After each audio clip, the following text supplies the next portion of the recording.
India में engineering colleges की कमी नहीं है, बट दिक्कत होती है तब जब हमें बढ़िया इंजीनियरिंग कॉलेजेस सेलेक्ट करने होते हैं।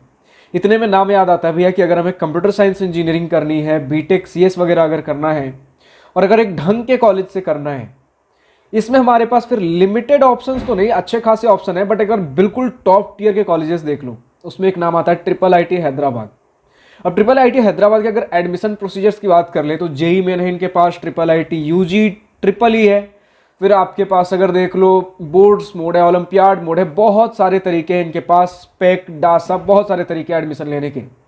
इतने में सवाल आता है भैया कि triple IT UG triple E mode international institute of technology Hyderabad का undergraduate engineering entrance exam के बारे में कुछ चीजें बता दीजिए, कैसे होता है, क्या होता है। तो हाय, दिस इज प्रभात रंजन, स्वागत करता हूं आज की इस नई यूट्यूब वीडियो में, जिसमें हम कवर करेंगे भैया triple IT UG triple E exam के बारे में, चीजें कैसे क्या होता है, सारी चीजें।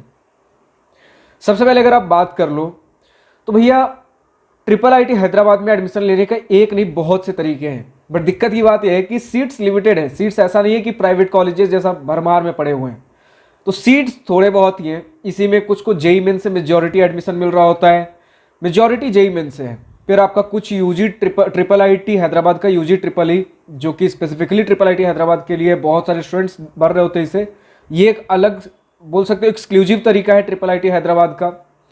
फिर उसके बाद आपके पास बोर्ड्स मोड है, स्पेक मोड। स्पेक आपका स्पेशल चैनल होता है कि अगर आप 12 प्लस बीटेक कुछ इंटीग्रेटेड कोर्स ऐसा कर रहे थे तब आपके इसके लिए एलिजिबल हो। जवाहर नवोदय विद्यालय से अगर पढ़ रहे थे तो एलिजिबल हो। बोर्ड्स मोड है, अगर बोर्ड्स में अच्छा खासा मार्क्स है इसके लिए अप्लाई कर सकते हो। ओलंपियाड में अच्छा स्कोर कर रखा है, तो इस तरीके की चीज़ें हैं। लेकिन स्पेसिफिकली जो स्टूडेंट्स ने पूछा भैया ट्रिपल आईटी हैदराबाद का यूजी ट्रिपल ई, तो यूजी ट्रिपल ई का आपका स्कीम कुछ ऐसा है भैया कि अगर जब अभी आप वीडियो देख रहे हो तो ऑलरेडी आपके पास एप्लीकेशन खुल चुके हैं। एप्लीकेशन आपका कब तक रहेगा अगर ये मैं चेक कर लूँ,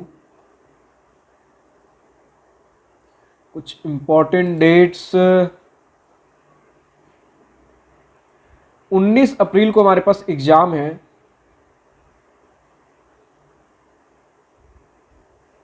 हाँ, इंपॉर्टेंट डेट्स का सेक्शन हमें मिल गया।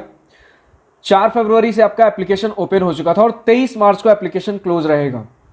एडमिट कार्ड अप्रैल में आपका एक्सपेक्टेड है, अभी भी एग्जैक्ट डेट्स अनाउंस नहीं किए गए, और 19 अप्रैल को आपका एग्जाम है। मई के आसपास में आपका रिजल्ट आ जाएगा और इंटरव्यू इनका जून में होगा। तो इससे हमें यह पता चलता है भैया कि इनका इंटरव्यू भी होता है। अभी एग्जाम के बारे में अगर समझ लो ना तो 3 घंटे का एग्जाम होता है। इस 3 घंटे में आप 2 पार्ट्स में एग्जाम दे रहे होगे। सबसे पहला पार्ट आपका आता है 1 घंटे का, जिसका नाम है आपका, कुछ तो यार इनका नाम है SUPR, सब्जेक्ट प्रोफिशिएंसी टेस्ट, और दूसरा है 2 घंटे का REAP, रिसर्च एप्टीट्यूड टेस्ट। तो 9 से 10 बजे आपका पहला एग्जाम चलेगा और 10 से 12 बजे दूसरा एग्जाम। दोनों एग्जाम में समझ लो कि फिजिक्स, केमिस्ट्री, मैथमेटिक्स ही पूछा जाएगा। पूछने के तरीके में डिफरेंस रहता है। अगर मैं बात कर लूँ SUPR में, आपका सब्जेक्ट से ही रिलेटेड भैया कुछ कुछ, मतलब ऐसा समझो ना कि जैसा आप बोर्ड से जेईई मेन का मिक्स करके क्वेश्चन जिस तरीके से देखते थे, उसी टाइप के क्वेश्चंस आपको देखने को मिलेंगे। ऑप्शन बेस्ड कुछ कुछ क्वेश्चंस होंगे। इनके सैंपल पेपर अगर आप देख लो, जैसे जो सैंपल पेपर मैंने ओपन किया उसमें 15 क्वेश्चन है। सॉल्व करो आराम से बैठ के, 2 घंटे आपके पास समय मिले। सॉरी, SUPR के लिए सिर्फ 1 घंटे मिलेगा। फिर अगर रीप के बारे में बात कर लो, REAP, तो इसमें आपके पास जो मेरे पास सैंपल पेपर है, इसमें 12 क्वेश्चंस दिए गए हैं, बट इसमें सीधा ऑप्शन बेस्ड नहीं होता। इसमें मैच वगैरह का भी कुछ क्वेश्चन हो जाता है। मतलब इसमें डिफरेंट वैरायटी ऑफ क्वेश्चन जैसे जे एडवांस में होता है, उस तरीके की चीजें देखने को मिलेंगी। क्वेश्चंस को कभी कहानी के रूप में कुछ कहानी बना दिया, कभी कुछ। सैंपल पेपर देखोगे समझ में आ जाएगा। इसमें भी फिजिक्स, केमिस्ट्री, मैथमेटिक्स है, और आपका मतलब रीप जो दूसरा पेपर है 2 घंटे का, इसमें भी फिजिक्स, केमिस्ट्री, मैथमेटिक्स, और SUPR इसमें भी फिजिक्स, केमिस्ट्री, मैथमेटिक्स। फिर अगर आप बात कर लो तो एलिजिबिलिटी क्राइटेरिया वही रहती है कि बोर्ड्स में 60% मार्क्स वगैरह होना चाहिए। एंड आपका SUPR एक तरीके से कह सकते हो कि क्वालिफाइंग एग्जामिनेशन है। इसका एक कट ऑफ होगा, जितने लोग पास करते हैं उसके बेसिस पे आप SUPR डिसाइड करेगा कि आप एलिजिबल हो कि नहीं एडमिशन के लिए। फिर फाइनल रैंकिंग बनेगी आपके REAP के बेसिस, रीप के बेसिस पे। तो SUPR से डिसाइड होगा पास हो कि नहीं, और रीप से डिसाइड होगा आपका फाइनल रैंक। ठीक है, एक बार आपका नाम शॉर्टलिस्ट हो जाता है दोनों ही एग्जाम के बेसिस पे, फिर उसके बाद आपका इंटरव्यू शेड्यूल किया जाएगा इंटरव्यू, उसके बेसिस पे फाइनली आपका स्कोर निकलेगा, फाइनल आपको एडमिशन मिल रहा है कि नहीं, किस ब्रांच में एडमिशन मिल रहा है, सारी चीज़ें। अब अगर आप एक और मुद्दे की बात समझो तो IIIT हैदराबाद में आपके पास 4 ईयर बीटेक प्रोग्राम भी है और 5 year BTech plus MS dual degree programmes भी हैं। लेकिन जो अभी आप UG ट्रिपल ई दोगे, IIIT हैदराबाद का UG ट्रिपल ई, ये सिर्फ और सिर्फ आपके पास 5 year BTech plus MS dual degree programmes के लिए है। इनमें अगर बात कर लो ब्रांचेस कौन कौन से आते हैं, तो computer science and engineering, masters of science in computer science and engineering bye research, 35 seats हैं। इलेक्ट्रॉनिक्स एंड कम्युनिकेशन के अंदर मास्टर्स करोगे आप इलेक्ट्रॉनिक्स एंड कम्युनिकेशन इंजीनियरिंग में ही, रिसर्च में। फिर और कुछ है कंप्यूटर साइंस बीटेक में और मास्टर्स करोगे कंप्यूटेशनल लिंग्विस्टिक्स बाय रिसर्च।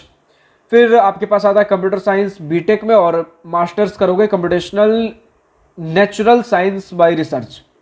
इसी तरीके के आपके पास 2 और ऑप्शन है। अगर सभी में टोटल सीट्स मिला दो ना तो IIIT हैदराबाद में टोटल आपके पास अगर मैं देखूं तो 1 2 3 4 5 तो आपके पास कंप्यूटर साइंस के कोर्सेज हैं, एक पर्टिकुलर कंप्यूटर साइंस इंजीनियरिंग है और MS तो उसमें भी रहना ही है, एक आपका specifically electronics and communication engineering है और उसमें फिर इलेक्ट्रॉनिक्स में ही आप MS कर रहे होगे, और 4 आपके पास कंप्यूटर साइंस है, उसमें भी आप MS कंप्यूटर साइंस के कुछ कुछ अलग अलग स्पेशलाइजेशन में कर रहे होगे।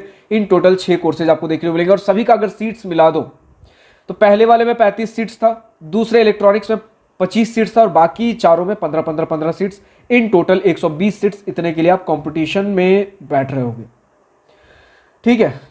इन टोटल मतलब इस मोड के थ्रू आपके पास इन कोर्सेज में इतने सीट्स हैं।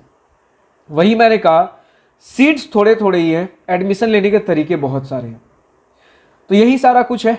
अब एडमिशन के लिए अप्लाई कर सकते हो, क्या कुछ एग्जाम होगा, कितना होगा, सारी चीज़ें मैंने आपको बता ही दी। एलिजिबिलिटी क्या रहेगा भैया।